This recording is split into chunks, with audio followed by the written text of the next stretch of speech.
আমার কাছে হাদিস নম্বর লেখা আছে, কিন্তু এখন আমার মনে নেই। আপনি রেফারেন্স জানতেন না। উনার চাচাকে বলেছিলেন যখন তিনি মৃত্যুর মুখে ছিলেন। তো আপনি যারই গবেষণা করুন, পিতা, মা, ভাই, বোন, যেই হোক, নবী পাকের চাচা এবং পিতামাতা জান্নাতে যাবেন নাকি জাহান্নামে?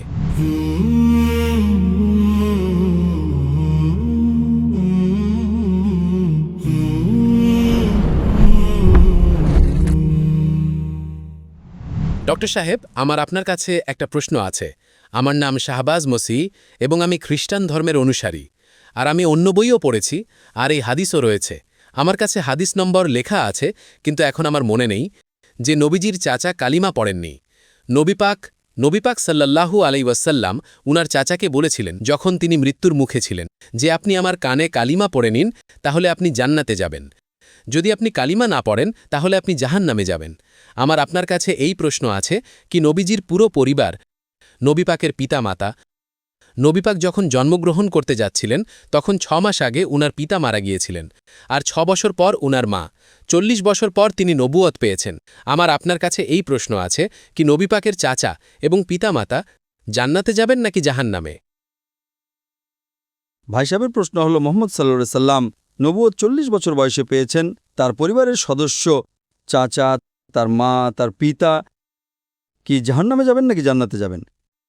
গবেষণা করার পর যা আমরা জানতে পারি, তার পরিবারের সদস্য যেই হোক না কেন, পিতা হোক, মা হোক, চাচা হোক, চাচি হোক, বোন হোক, ভাই হোক, যদি তাওহীদের উপর থাকে আর শিরক না করে, তবে ইনশাআল্লাহ তারা জান্নাতে যাবে।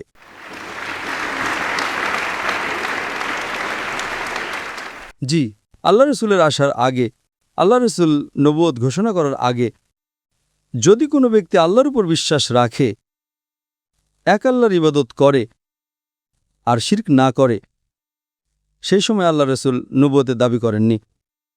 তো নবুয়ত জরুরি ছিল না যে মুহাম্মদ সাল্লাল্লাহু আলাইহি ওয়াসাল্লামকে মানতে হবে জান্নাতে যাওয়ার জন্য। সেই সময় আপনাকে মানতে হবে যে আল্লাহ এক, আর আল্লাহর সাথে কাউকে শরিক করা যাবে না। সেই সময় নবী, যদি সেটা ঈসা আলাইহিস সালামের যুগ হতো, তবে আপনাকে মানতে হতো ঈসা আলাইহিস সালাম নবী। যদি সেটা মুসা আলাইহিস সালামের যুগ হতো, তবে মানতে হতো মুসা আলাইহিস সালাম নবী। যদি অন্য কোনো যুগ হতো, কিন্তু আবশ্যিক হলো আপনাকে মানতে হবে যে আল্লাহ এক, আর তার সাথে অন্য কাউকে শরিক করা যাবে না। তো আপনি যারই গবেষণা করুন, পিতা, মা, ভাই, বোন, যেই হোক, আপনি যে উল্লেখ করেছেন, যদি তার আত্মীয়, পিতা হোক বা মা, ভাই হোক বা বোন, চাচা হোক বা চাচি, যেই হোক, যদি শিরক করে, এক আল্লাহর ইবাদত না করে, তবে তারা জান্নাতে যাবে না, জাহান্নামে যাবে। আপনি বলেছেন, একটি হাদিসের উল্লেখ করেছেন, আপনি রেফারেন্স জানতেন না। কি তার চাচা? আপনি সঠিক বলছেন। তার চাচা আবু তালিব, তিনি আল্লাহ রাসূলকে রক্ষা করেছেন, তাকে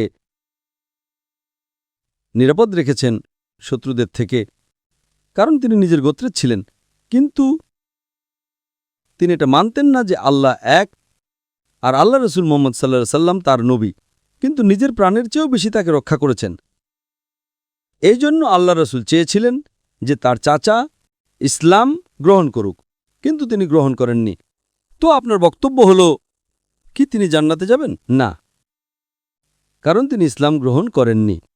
আল্লাহ রসুল তার রিসালাতের ঘোষণা করে দিয়েছিলেন, তিনি তাকে রক্ষা করেছেন, তাকে সাহায্য করেছেন, নিজের প্রাণের চেয়েও বেশি করেছেন, কিন্তু কারণ তিনি এক আল্লাহ আর আল্লাহ রসুলকে মানেননি যে তিনি আল্লাহ রসুল ছিলেন, এজন্য তিনি জান্নাতে যাবেন না। মুফাসসিরিন এটা বলেন, মুহাদ্দিস এটা বলেন যে তাকে সবচেয়ে কম দোজখে সবচেয়ে কম শাস্তি দেওয়া হবে, এটা তাদের ব্যাখ্যা। কিন্তু কারণ তিনি আল্লাহ রসুলের বার্তাকে গ্রহণ করেননি, তিনি মানতেন না যে মুহাম্মদ সাল্লাল্লাহু আলাইহি ওয়াসাল্লাম আল্লাহ রসুল, এজন্য তিনি জাহান্নামে যাবেন। তো আত্মীয় হওয়ার কারণে কোনো আল্লাহ রসুলের বা কোনো ভালো মানুষের আপনি জান্নাত পাবেন না। জান্নাতে যাওয়ার জন্য আপনাকে মানতে হবে যে আল্লাহ এক, আর আল্লাহর শেষ রাসূল মুহাম্মদ সাল্লাল্লাহু আলাইহি ওয়াসাল্লাম। ধন্যবাদ।